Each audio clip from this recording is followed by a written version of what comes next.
Good morning everyone, this is Sudha, senior functional wellness coach. So time లేదు అని exercise skip చేస్తున్నారా? So హాస్పిటల్కి time వస్తే అప్పుడు టైం ఉంటుందా? ఆలోచించండి మీరే.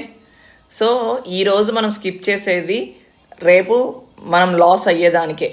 కాబట్టి మనం అనుకుంటాం నేను చాలా బిజీ అని, కానీ నిజం ఏంటి అంటే టైం మన ప్రయారిటైజ్ మర్చిపోతున్నాం. అంటే మనకి ఏం కావాలి, మన బాడీని ఎలా చూసుకోవాలి, మన హెల్త్ని ఎలా పెట్టుకోవాలి, ఇవన్నీ కూడా ఫస్ట్ ప్రయారిటీ తీసుకోవట్లేదు. సో ఇంకా వేరే వేరే యావిగేషన్స్, వేరే వేరే పనుల వల్ల సో మన హెల్త్ని కంప్లీట్గా పక్కన పెట్టేస్తున్నాం. మనం హెల్దీగా మన బాడీని ఫిట్గా స్ట్రాంగ్గా ఇలా ఉంచుకోవాలి అని అనుకుంటే ఖచ్చితంగా వీక్లో 5 days అయినా సరే ఎక్సర్సైజ్ అండి మస్ట్ అండ్ షుడ్ అండి. అది మాత్రం ఒక గోల్ లాగా పెట్టుకోండి.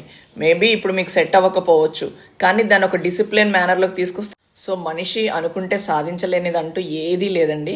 ఖచ్చితంగా మనం అనుకుంటే ఖచ్చితంగా చేయగలం. సో ప్రతిరోజు కూడా 30 minutes, ఎక్కువ అవసరం లేదు. సో మీరు 30 minutes కనుక మీకోసం ఎక్సర్సైజ్ కోసం కేటాయించుకోగలిగితే ఫ్యూచర్లో డాక్టర్స్ దగ్గర అవర్స్ స్పెండ్ చేయాల్సిన అవసరం రాకుండా పోతుంది.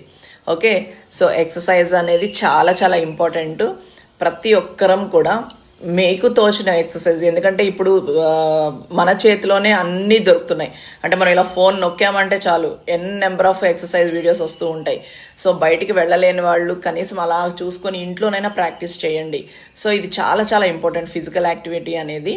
కాబట్టి ఖచ్చితంగా ప్రతి ఒక్కరూ మీ డైలీ రొటీన్లోని ఎక్సర్సైజ్ అనేది అలవాటు చేసేసుకోండి. సో దీనివల్ల మీకు చాలా బెనిఫిట్స్ పొందుతారు. అండ్ మీ హెల్త్ని ఫస్ట్ ప్రయారిటీ అండ్ మీ బాడీని చాలా సూపర్గా చూసుకోగలుగుతారు. Okay, keep healthy, stay healthy.